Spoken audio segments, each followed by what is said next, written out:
우리에게 계신 하나님 말씀 구약성경 사사기 11장입니다. 오늘 하루도 하나님의 복이 가득하신 복된 날 되시기를 축복합니다. 오늘 본문 사사 입다가 등장하고 있습니다. 자, 1절 봅니다. 1절 길르앗 사람 입다는 큰 용사였으니 기생이 길르앗에게서 낳은 아들이었고. 자, 입다는 큰 용사였다라고 하나님께서 말씀하십니다. 그런데 그 다음이 영 이상해요. 그 큰 용사 입다의 출생이 그리 썩 당당하지 못했습니다. 이 본처도 아니고 후처도 아닌 기생과 길르앗 사이에서 태어난 아들이었어요. 이 기생은 몸을 파는 그런 여인이었지요. 그의 아버지 길르앗이 이 품행이 그렇게 썩 반듯한 분은 아니었던 것 같습니다. 이 연약한 어머니 사이에서 태어난 이 입다, 어려서부터 상처가 많이 있었겠지요. 자신의 어머니에 대한 당당하지 못함으로 인해서 점점 커가면서 그의 내면 속에는 상처가 있었을 것이 분명합니다. 게다가 또 2절에 보면 큰일이 일어나요. 자, 2절 봅니다. 2절 길르앗의 아내도 그의 아들들을 낳았더라. 이 본처가 낳았다는 거예요. 그 아내의 아들들이 자라매 입다를 쫓아내며 그에게 이르되 너는 다른 여인의 자식이니 우리 아버지의 집에서 기업을 잊지 못하리라 한지라.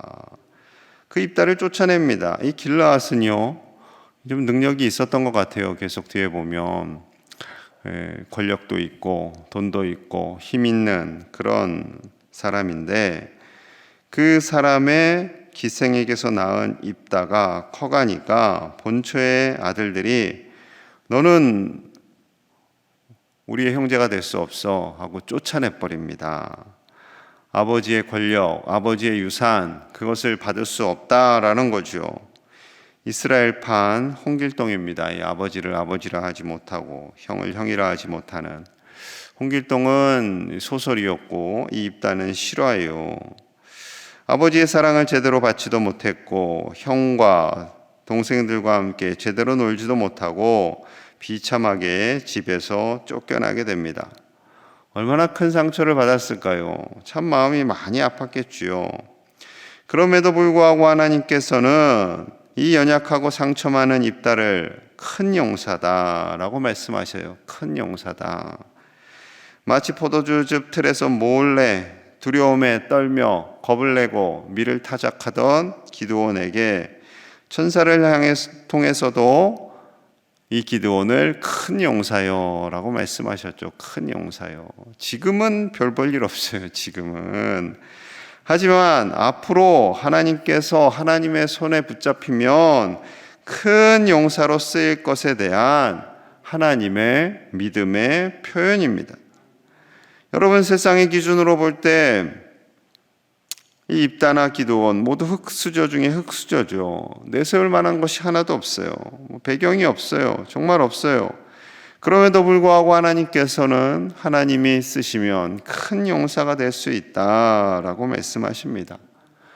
우리도 세상의 기준으로 볼 때 참 연약하죠. 부족하죠. 힘이 없어요. 요즘 청년들이 자꾸 세상의 기준으로 자신을 평가해서 위축되고 또 위축됩니다.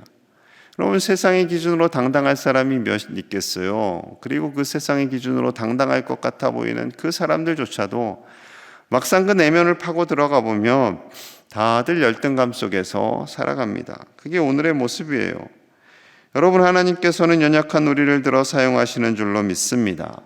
하나님 앞에서 그 누구도 자랑하지 못하게 하시고 하나님이 높여주시고 하나님께서 존귀하게 여김을 받게 하셔서 이 시대에 쓰임받는 하나님의 사람들이, 우리 자녀손들이 다 되시기를 간절히 축복합니다. 하나님께서 입다에게 사람들을 붙여주세요. 자, 3절 우리 같이 봅니다. 3절 시작. 이에 입다가 그의 형제들을 피하여 잡류가 그에게로 모여와서 그와 함께 출입하였더라. 아멘. 자, 입다가 결국 그 집을 떠나요. 권력에 있는, 먹고 살 것이 있는 편안한 집을 떠납니다. 그리고 돕당에 거주하여 사는데 모이는 사람들이 잡류가 모였다. 잡류가 그에게 모여와서 함께 생활하게 됩니다. 이 잡류라는 사람들은 부족한 사람, 연약한 사람들이라는 거죠. 아니, 입다가 좀 부족하면, 입다가 참 부족하잖아요. 연약하잖아요. 그러면 하나님께서 좀 반듯한 사람들 붙여주시면 좋은데 이렇게 부족하고 연약한 사람들 붙여주십니다. 다윗도 똑같죠. 다윗도 사울에 의해서 도망자로 살 때 상처 많고 억울하고 여러 가지 부족한 사람들이 다윗과 함께하게 됩니다. 여러분, 하나님의 일하심이 그래요. 부족한 사람, 세상 사람들의 눈에는 야, 저 사람들끼리 뭐 되겠어? 근데 되는 것이 하나님의 일하심이죠. 예수님께서 붙여주신 12명의 제자들, 세상 사람들의 기준으로 볼 때는 부족해요. 저 시골 깡촌에 무슨 저런 사람들이 뭘 하겠다는 거야, 이렇게 보입니다. 그러니 더 무시를 당하죠. 그런데 그런 사람들을 통해서 하나님의 일을 이루어 가십니다. 그것이 하나님의 일하심이에요. 자, 그러는 중에 암몬 자손이 이스라엘을 침공합니다. 공격해요. 자, 이 상황 속에서 감당이 안 되자 길르앗 장로들이 입다를 찾아옵니다. 자, 5절 6절이에요. 5절 6절.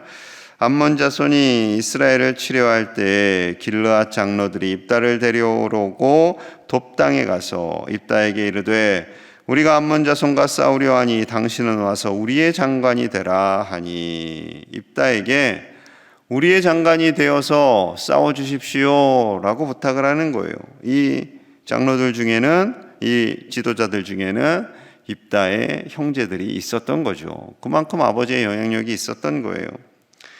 그러니 마음이 여러 가지 들었겠죠. 기생의 아들이라고 쫓아내더니 이제는 나를 장관이 되려고 하느냐, 이제는 나를 높여주느냐. 이것은요, 좀 재미있는 것은 보통 사사는 하나님이 직접 명하시잖아요. 하나님의 성령님을 부어주셔서 임하시는 건데, 입다는 독특하게 사람들이 추대하는 방식으로 해요. 사람들이 추대해요. 왜 이런 방식을 했을까요? 모든 사람들 앞에서 입다를 세우시는 하나님의 방법입니다. 입다를 내쫓았고 입다를 무시했고 정죄했지만 그들이 다시 입다를 높여주고 그들의 세움을 받아서 사사로 쓰임받기에 부족함이 없는 당당한 하나님의 사람으로 쓰임받게 하시는 거죠. 하나님은 그때 그 상황에서 가장 정확한 방법을 쓰시는 하나님이신 줄로 믿습니다. 그렇게 하나님께서 저와 여러분들의 자녀들을 높여주시고 복되게 하실 줄로 믿습니다. 자, 이제 암몬 자손이요, 이스라엘을 공격한 이유가 있어요. 300년 전에 너희가 우리 땅 뺏어갔다라는 거예요. 300년 전에 마치 우리나라 이게 고구려 시대 때 저 만주벌판이 우리 땅이었잖아요. 그때 우리 땅이었으니까 중국 보고 야, 그 땅 만주 땅 내놔 이렇게 하면 중국이 줄까요? 안 주죠. 안 줍니다. 그들은 전쟁을 통해서 우리 땅을 뺏어갔음에도 안 줘요. 그리고 이 똑같은 거예요. 지금 그 암몬 자손이 그 땅 달라는 거예요. 요단 동쪽 땅. 그런데 요단 동쪽 땅을 원래는 이스라엘이 가지려고 하지 않았습니다. 분명히 이스라엘을 출애굽할 때 300년 전이에요. 이 시점부터 에돔과 모압 헤스본 땅을 지나갈 때 그냥 지나가기만 하겠다.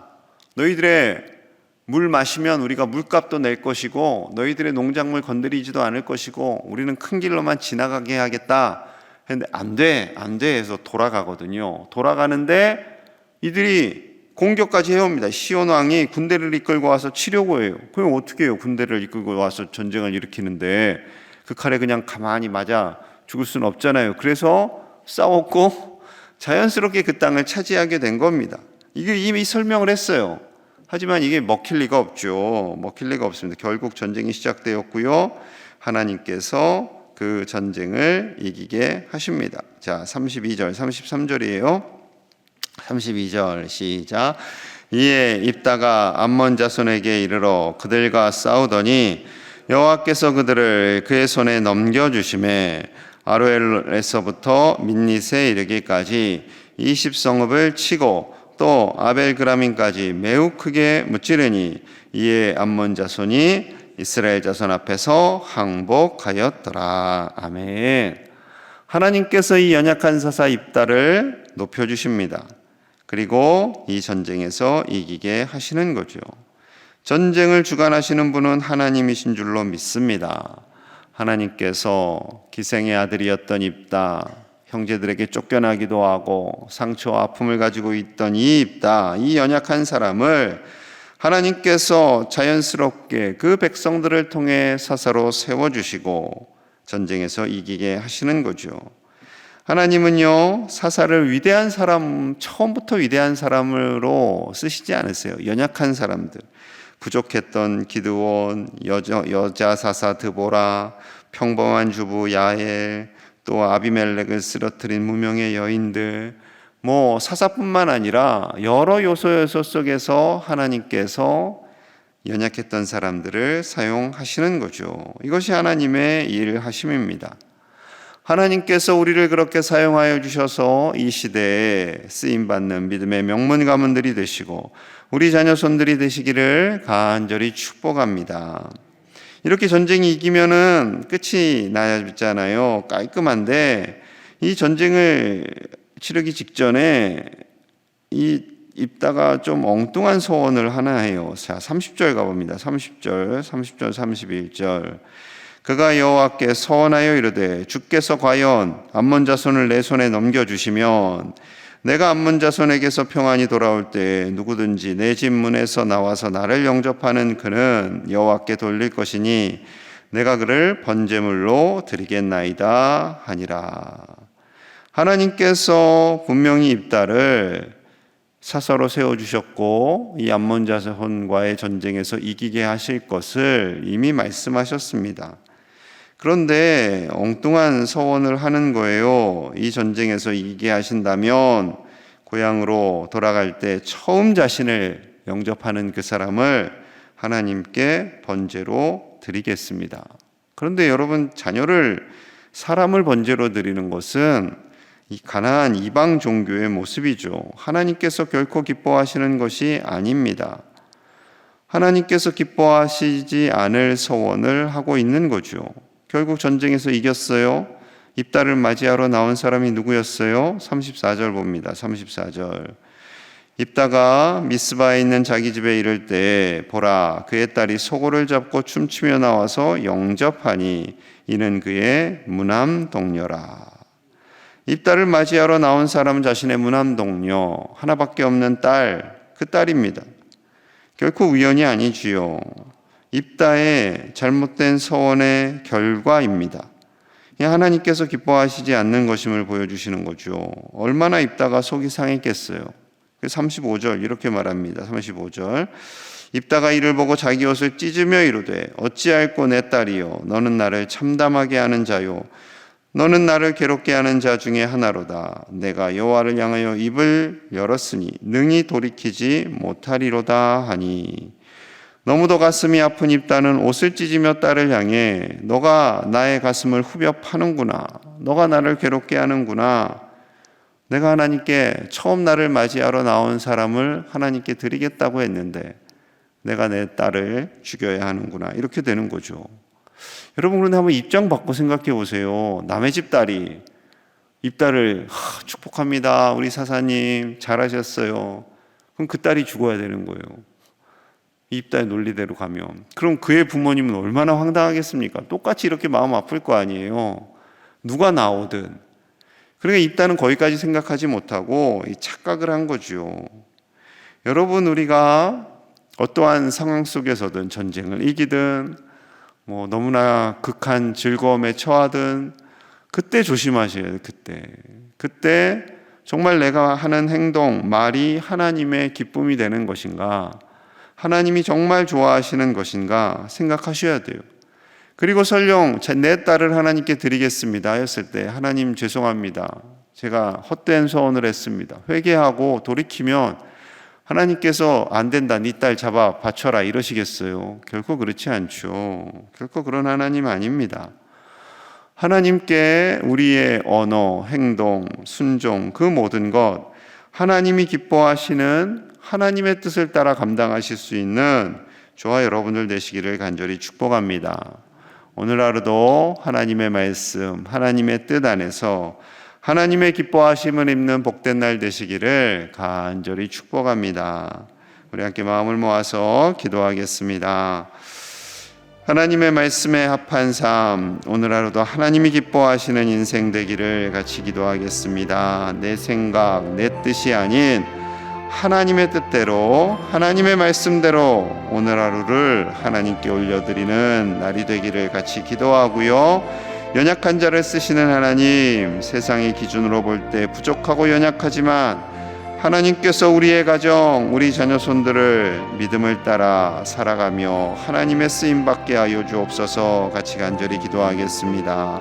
어렵고 힘든 세상이지만 우리 자녀손들 아버지여 지켜주시고 책임져 주시옵소서. 특별히 입시와 취업을 위해 간절히 기도하고 정말 에너지를 쏟고 있는 두려워하는 우리 자녀손들 다음 세대 아버지여 사사들과 같이 책임져 주시고 높여주시고 쓰임받는 우리 다음 세대 자녀손들 되기를 같이 기도하겠습니다.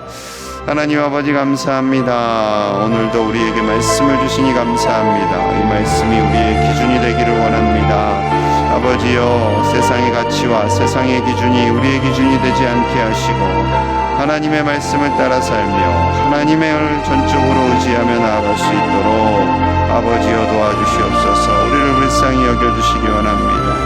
아버지여, 우리를 불쌍히 여겨주시고 하나님의 말씀을 따라 살아가는 아버지의 백성들이 다 되도록 축복하여 주시옵소서. 하나님의 진리의 말씀이 우리의 모든 것이 되는 줄로 믿습니다.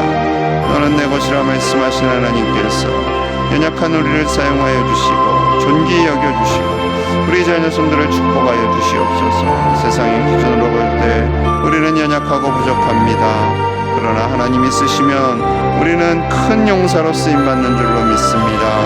아버지여, 우리와 우리의 자녀손들을 그렇게 사용하여 주시옵소서. 특별히 입시와 취업을 앞두고 있는 우리 자녀손들 담대하게 하시고 아버지여, 열등감이나 위축되지 않게 하여 주시고 당당하게 사사들과 같이 쓰임받는 우리 복된 자녀손들 다 되도록 축복하여 주시옵소서. 아버지, 우리와 함께하여 주실 줄로 믿습니다. 주여, 우리를 도와주시옵소서. 하나님, 세상의 기준으로 볼 때 우리는 연약합니다. 부족합니다. 하지만 하나님께서 우리를 쓰시면 큰 용사로 쓰임받는 줄로 믿습니다. 하나님을 향한 그 믿음을 따라 살게 하시고 하나님이 우리와 우리 자녀소를 높여주셔서 이 시대에 사사들과 같이 쓰임받는 믿음의 큰 용사들이 되도록 축복하여 주시옵소서. 우리 자녀손들이 세상의 기준으로 열등감이나 절망이나 낙심하지 않게 하여 주시고 당당하게 믿음으로 승리케 하여 주시옵소서. 하나님의 손이 우리와 우리 자녀손들을 높여주실 줄로 믿습니다. 이 세상에서 꼭 필요한 하나님의 사람이 되어서 하나님의 나라와 의를 위해 쓰임받는 복된 종들 되게 하여 주시옵소서. 오직 하나님의 말씀에 바로 순종하기를 원합니다. 세상의 가치에 타협하지 않게 하시고 하나님의 말씀, 그 진리의 말씀을 따라 하나님의 뜻에 분별하고 합당한 삶을 살아 하나님의 기쁨이요 자랑이 되는 인생이 되게 하여 주시옵소서.